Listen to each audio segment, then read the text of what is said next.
ধোয়া বেরোচ্ছে গাড়িতে, জল দিতে হবে। ধরো জল তো দাও, আরে জল তো দাও গাড়িতে, একটা ধোয়া তো বলছি, জল তো দাও। ও বাবা, কি ধোয়া বেরোচ্ছে তো প্রচন্ড। এখনই কলিং ধোয়া।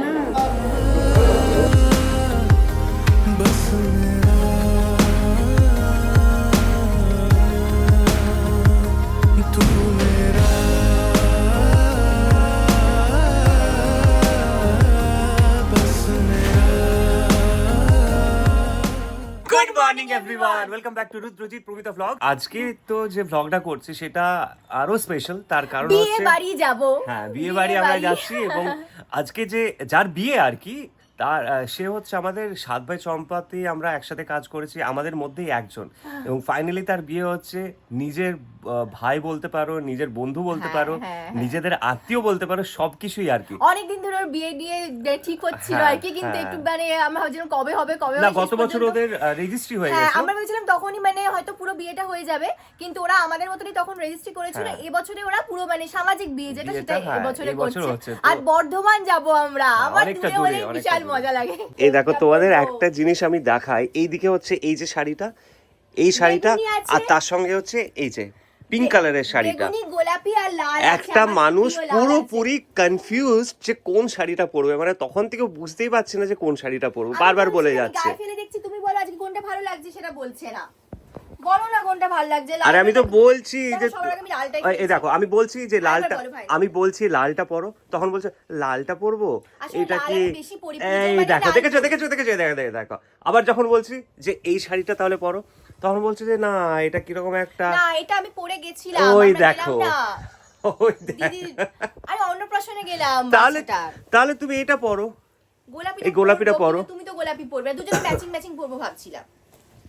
আরে আমার তো কিছুই নেই, দেখো আমি বলছি যে আমি এই যে এই পাঞ্জাবিটা পরবো। লালটা ভালোই লাগবে না এটা পরলে? এটা পরবে কি ভালো আছে? ইচ্ছা করে করছে, ইচ্ছা করে করছে, এটা এমনি দেখতে সুন্দর। এখানে গোলাপি, কিন্তু এটা আয়রন করতে হবে, ভাঁজ পড়ে গেছে, এই যে ভাঁজ পড়ে গেছে। আয়রন তো করব, কিন্তু বলো আগে ফাইনাল করি, তাহলে এটাই আয়রন করব।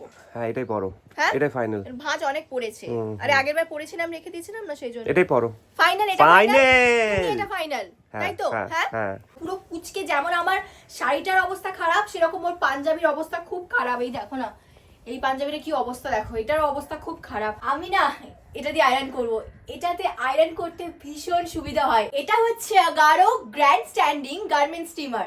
এটা না ইউজ করা ভীষণ সহজ, আর আমার খুব পছন্দ, কারণ সময় খুব কম লাগে, চটপট আয়রন হয়ে যায়। কারণ আজকে বিয়ে বাড়ি, এইরকম দিনে, কাজের দিনে, বিয়ে বাড়ির দিনে ঝটপট করে আয়রন করে ফেলতে পারি। আর এটার কিন্তু আরেকটা সুবিধা আছে, এটাকে আনইনস্টল করা থেকে ইনস্টল করাটাও ভীষণ সহজ। কিভাবে করতে হবে আমি তোমাদের দেখিয়ে দিচ্ছি। এটা হচ্ছে মেইন ইউনিট, এটা হচ্ছে গিয়ার নব সুইচ, এটা এক্সটেনশন রড, স্টিম হোস, আয়রনিং বোর্ড, ইন্টিগ্রেটেড হ্যাঙ্গার, এটা pants clip, steam nozzle hook, এটা হচ্ছে স্টিম নজল। আর এই নিচে দেখো মেন ইউনিট বেসের এখানে দুটো চাকা দেওয়া রয়েছে, তাহলে এটা সহজে মুভ করানো যাবে। আর এদিকে রয়েছে ডিসক্যালিং নব, এটা কিন্তু খুলে দিলে যে ডার্ট ওয়াটারটা জমা হয়, মানতে একবার যদি এটা খুলে দেওয়া হয়, সেটা কিন্তু পুরোটা বেরিয়ে যাবে আর ক্লিন হয়ে যাবে। আমি এটা ইনস্টল করব, তার জন্য মেন ইউনিটের সঙ্গে এই এক্সটেনশন রডগুলো ভালো করে সেট করে নেব, তারপরে ইন্টিগ্রেটেড হ্যাঙ্গারটা ভালো করে সেট করব এবং প্যান্টস ক্লিপগুলো লাগিয়ে নেব। এবং এই যে রডটা রয়েছে, মানে এক্সটেনশন রডটা, এটা কিন্তু ছোট বড় করা যায়, যাতে তুমি দাঁড়িয়ে আয়রন করতে পারো, বসেও আয়রন করতে পারো, খুব সুবিধা হয়। এবং তারপর আয়রনিং বোর্ডটা ভালো করে সেট করব, তার জন্য কিন্তু এখানে জায়গা করা রয়েছে, ভালো করে সেট করে নিতে হবে। এবং ফাইনালি স্টিম হোসটা আমি মেন ইউনিটের সঙ্গে সেট করে নেবো। ব্যাস, আমার ইনস্টল করা হয়ে গেল।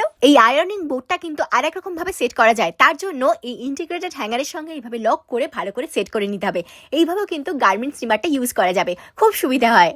এটার কিছু প্রাইমারি ফিচার্স রয়েছে, যেমন এটা কিন্তু 2000 ওয়াটের, এটার 1.8 লিটার ওয়াটার ট্যাঙ্ক রয়েছে, স্টেইনলেস স্টিল প্লেটস রয়েছে, 60 মিনিট স্টিম ডিউরেশন, মানে টিল 60 মিনিটস তুমি কিন্তু এটা আয়রন করতে পারবে কন্টিনিউয়াসলি। এবং এটা যে স্টিম হোস পাইপটা রয়েছে, এটা কিন্তু 1.8 মিটারের, একদম perfect for vertical and horizontal steaming. বলেছিলাম এক্সটেনশন রডের মাধ্যমে হাইটটা অ্যাডজাস্ট করা যায়, এটা কিন্তু 75 সেন্টিমিটার থেকে 150 সেন্টিমিটার অব্দি অ্যাডজাস্ট করতে পারবে। এটাতে যে ওয়াটার ট্যাঙ্কটা রয়েছে, এটাতে পিউরিফাইড ওয়াটার দিয়ে ফিল করতে হবে। এটাতে মিনিমাম অ্যাবাভ 400 ml অব্দি ওয়াটার ফিল করতে হবে। এবার প্লাগ অন করে 45 সেকেন্ড অব্দি ওয়েট করব, তারপর স্টিম বাটনটা প্রেস করব। এটা দিয়ে তুমি wide range of fabric iron করতে পারবে, যেমন সিল্ক, লিলেন, উল, নাইলন, কটন।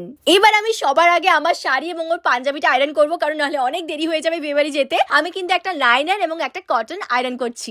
দেখো শাড়িটা আগে এত ক্রিজ রয়েছে ভর্তি, এবার আমি আয়রন করব। দেখো কি সুন্দর স্টিম আয়রনটা হচ্ছে। আমি দুরকম ভাবে কিন্তু আয়রনটা করছি, একটুও ক্রিজ নেই, পুরো শাড়িটা আমার একদম নতুনের মতো হয়ে যাচ্ছে। এবার ওর পাঞ্জাবিটা আয়রন করব। দেখো কি অবস্থা, এটার মধ্যে প্রচুর ক্রিজ পড়েছে, পুরো কুচকে আছে পাঞ্জাবিটা। দেখো কি সুন্দর স্টিম আয়রনটা হচ্ছে। এটা আমি কটনের পাঞ্জাবি আয়রন করছি, দুটোই কিন্তু খুব ভালো হচ্ছে। লাইনারটাও ভালো হলো, আর এই কটনের পাঞ্জাবিটাও কিন্তু কি সুন্দর আয়রন হয়ে গেল। দেখো কি ভালো লাগছে। আমার সবকিছু খুব সুন্দর করে আয়রন হয়ে গেল, আর অনেক কম সময় লাগলো, কারণ বেরোতে হবে, বিয়ে বাড়ি যাবো। এটা কিন্তু 1 ইয়ারের ওয়ারেন্টি আছে, আর এটার লিংক আমি ডেসক্রিপশন বক্সে দিয়ে দিয়েছি তোমাদের জন্য। সুন্দর করে রেডি হয়ে গেছে একদম পুরোপুরি। কি সুন্দর আয়রন করেছো, খুব ভালো লাগছে। ভালো লাগছে তো? হ্যাঁ, ফাইনালি আমরা বিয়ে বাড়ি আমার যাচ্ছি, শাড়িটা। তাই তো? আবার বিয়ে বাড়ি আজকে কোনো প্র্যাঙ্ক নেই, কিচ্ছু নেই। না, আজকে প্র্যাঙ্ক। लेकिन एक सेकंड প্র্যাঙ্কের কথা কেন বলছো? আরে তুমি বলছিলে না যে বারবার আমরা বিয়ে বাড়ি যাওয়ার কথা বলি, কিন্তু তারপর তুমি প্র্যাঙ্ক করো। না, A few moments later. খুব বড় একটা দিন এবং আমরা যাচ্ছিও সেখানে, সবকিছু তোমাদের দেখাবো, কিন্তু মাঝখানে ছোট্ট করে একটা মিষ্টি প্র্যাঙ্ক হয়ে যাবে। তো হ্যাঁ, ইতনি খুশি। তো আমি মুকেশ প্ল্যান করছি, ও আসছে, এবার ভিডিওটা চলুক, অন থাকুক আর কি, কিন্তু ও যেন মানে হ্যাঁ যেটা বলছিলাম শুনতো না, মানে আমরা এখান থেকে এখন যাচ্ছি। ওই যে ও ওরকম ভাবে তাকাচ্ছিলে কেন? যাবো বিয়ে বাড়ি যাবো তো, বিয়ে বাড়ি এমনি যাবে তো? হ্যাঁ, সুন্দর লাগছে কিন্তু। এটা কে নেবে? হ্যাঁ, গিফট কে নেবে? এটা তো তোমার দায়িত্ব। বিয়ে বাড়ি যাচ্ছি আমরা, বুঝেছো, গিফট ছাড়া। তোমরা একটু কমেন্ট করে জানিও প্লিজ যে যে কেমন কারটা, লাগছে না, দুজনকে, আর দুজনকে কাকে বেশি আমাকে। ভালো লাগছে, সব থেকে বেশি ভালো লাগছে।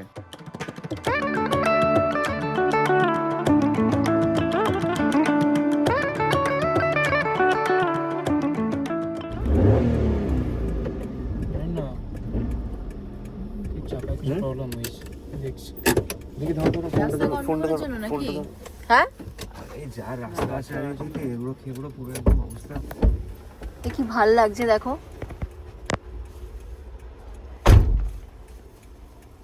তাড়াতাড়ি দেখো। আরে আসতে, কি গো? উড়ে যাচ্ছিল।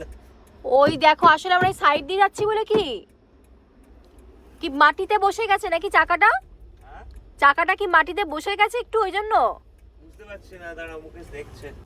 কি আরে হয়েছে? ধোঁয়া বের হচ্ছে, হ্যাঁ? গাড়ি থেকে ধোঁয়া বের হচ্ছে, এসো এসো এসো। হ্যাঁ? এসো এদিকে। तू समझा আর সামনের থেকে ধোঁয়া বের হচ্ছে।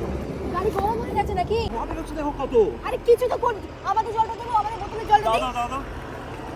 वाह क्या एक्टिंग कर रहा है আরে জল বেরিয়েছে, দেখো নিচে, গাড়ি নিচে জল বেরিয়েছে তো। কোন জল বেরিয়েছে?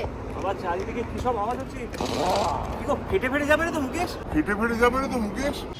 তোমরা দেখলে না, তোমাকে বললাম চেক সাংঘাতিক করো। ভাবে হচ্ছে। গাড়িটা চেক করলে না কি হবে, এবার কি করে যাবো বলো তো? এখন আমার নিজে মাত্রা পা। আমি রাখলাম বোতলটা, এখানে যাও। আরে আরে আরে, এখন তোমাদের কোনো মানে কোনো ইয়ে নেই না, গাড়িতে জল দিতে হবে, না গাড়িতে যেতে জল পারলে দিতে কোনো হবে। আরে ধোঁয়া অসুবিধা নেই বেরোচ্ছে, না? ধোঁয়া বেরোচ্ছে, গাড়িতে জল দিতে হবে, ধরো আর ধরো জল তো ধরো। দাও, আরে জল তো দাও, গাড়িতে একটা ধোঁয়া তো বলছি, জলটা তো দাও। খোলো খোলো খোলো খোলো, দেখি দেখি, খোলো খোলো খোলো খোলো। দাঁড়াও, এক মিনিট এক মিনিট এক মিনিট এক মিনিট এক মিনিট, দাঁড়াও দাঁড়াও দাঁড়াও। গরম হয়ে গেছে।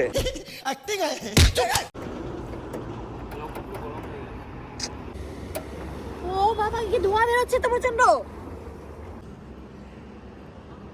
আরে ধূপ রেখেছো তুমি, বার করো গাড়িতে, কি করছো? আরে বাবা, ও এটা হচ্ছে আমাদের সবার প্রিয়,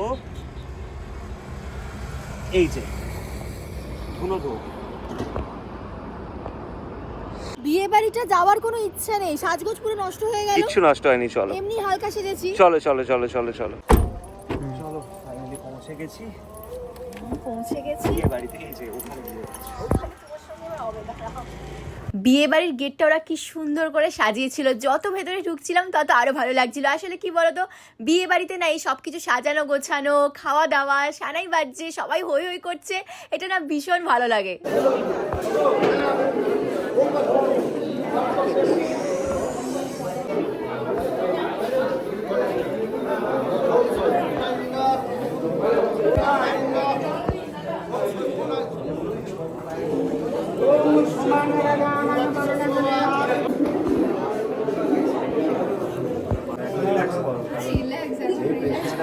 এখনই কদিন ঘুমোয়। আমরা অনেকটা সময় ওখানে বসেছিলাম, তখন বিয়ের যে নিয়ম কানুনগুলো সেগুলো সব এক এক করে শুরু হয়ে গেছিল। আর যেহেতু ওদের বিয়ের লগ্নটা অনেক রাতে, তাই আমাদের একটু তাড়াও ছিল, বর্ধমান থেকে কলকাতায় ফিরতে হবে, তাই আমরা চটপট খেয়ে নিলাম। খাওয়া দাওয়ার ভিডিও বেশি করতে পারিনি কারণ তাড়াহুড়ো ছিল বলে, তবে সব কিছু খেয়েছি আর খাবার দাবার সত্যিই খুব ভালো ছিল। তারপর আবার ওদের সঙ্গে দেখা করে বেশ খানিকক্ষণ কথা বলে আমরা ওখান থেকে বেরিয়ে পড়লাম। এই ব্লগটা এখানে শেষ করলাম, তোমরা জানিও কেমন লাগলো। বিয়েবাড়ি ব্লগ ছিল, আর দেখা হচ্ছে তোমাদের সঙ্গে খুব তাড়াতাড়ি নতুন প্র্যাঙ্ক নিয়ে। আর সবাই বলো যে ভালো লাগেনি ওর প্র্যাঙ্কটা।